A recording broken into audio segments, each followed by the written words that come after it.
whenever, I'll give you an example. Another example is like the word Adam, right? The name Adam means ground, right? That's the name for Adam, right? But now if you want to speak about a plot of land, or the actual ground, you would call it Dama, with the ha at the end, which is also ground, or it could, it really literally means ground. All right. Now you would apply that word if you're speaking about a plot of land, or if you're speaking about something that's pertaining to a piece of earth, or a piece of land, or plot of land. You would put the ha at the end of Adam. You would make it a Dama. Why? Because of the fact that signifies it signifies a feminine tense, so to speak. All right. Now the next one we're going to deal with is the suffix nawa. Now the suffix nawa means hour. All right. Now I'll give you the example of our bread, lakam nawa. All right, which means our bread.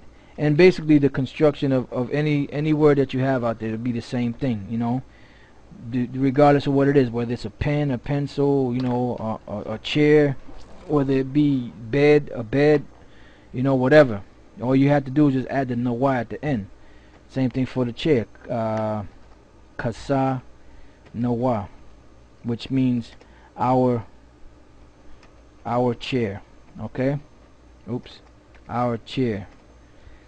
All right, now the next one we're gonna deal with is the suffix come.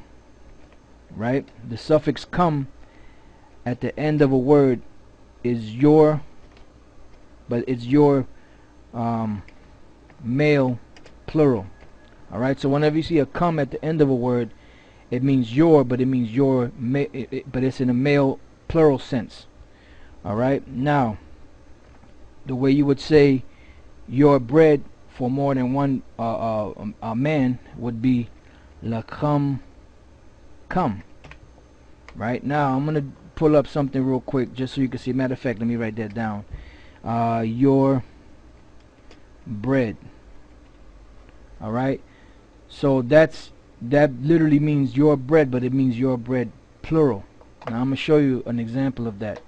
I have here in the book of Leviticus, the 26th chapter, right? It says, and your threshing shall reach unto the vintage, and the vintage shall reach unto the sowing time, and you shall eat your bread to the full, and dwell in your land safely.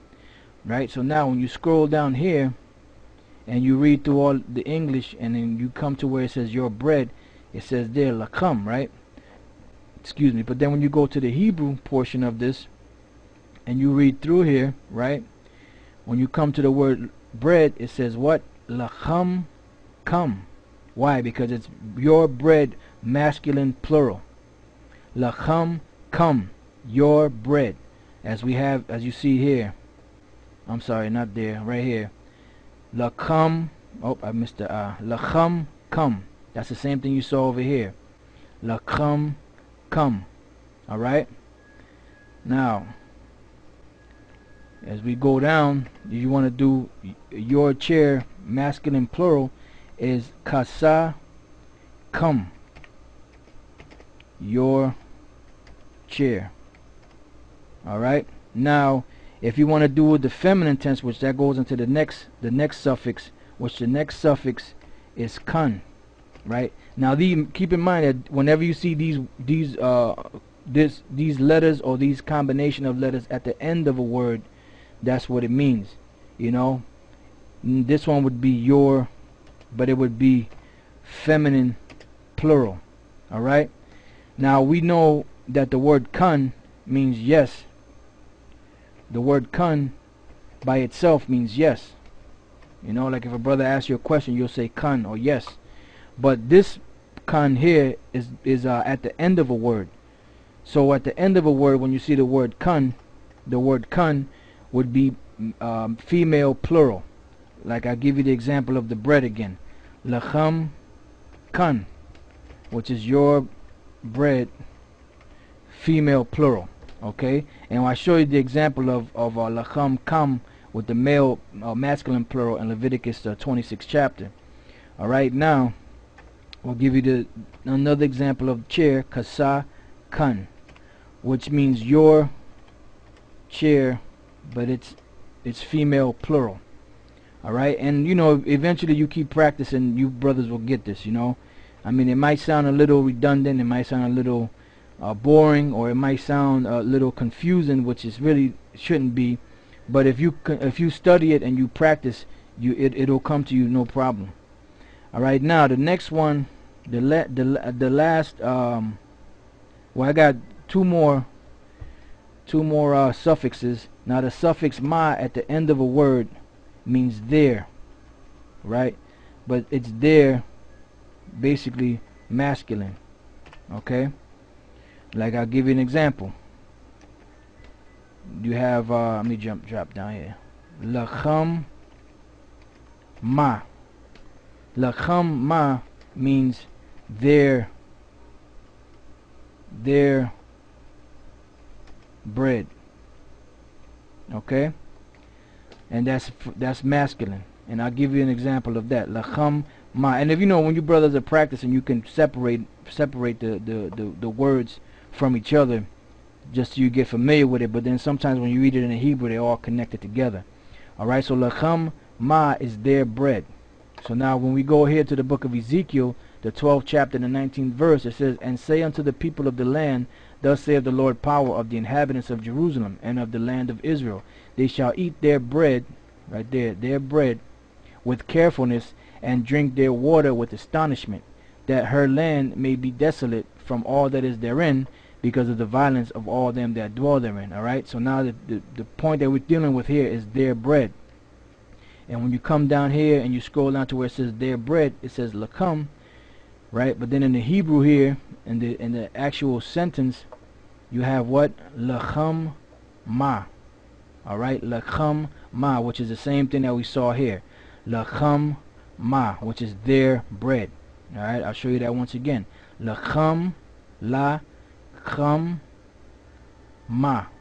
All right, that's their bread. So that's a suffix for to make something in a plural sense of their, but you add the ma at the end to distinguish that it's their bread, but it's their bread in a masculine form. Now for the female, the suffix, which is the last suffix, is na. All right, which means there, but it means there in a feminine tense.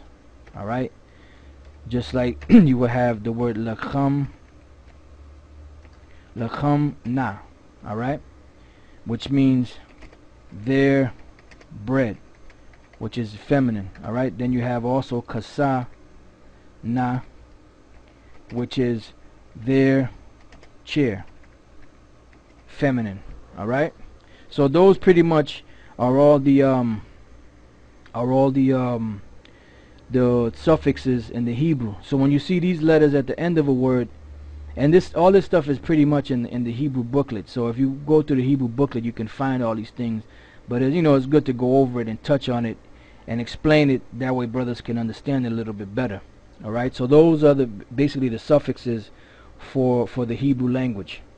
All right, and I'm gonna end it right there, and Lord's will, I come back with another show, because I wanted to touch on that suffix wa, but it's gonna be a little bit more detailed. So with that, I'm gonna say shalom, and I hope you brothers learned something, and to the next time, I'll catch you on the next show, Lord's will. Shalom.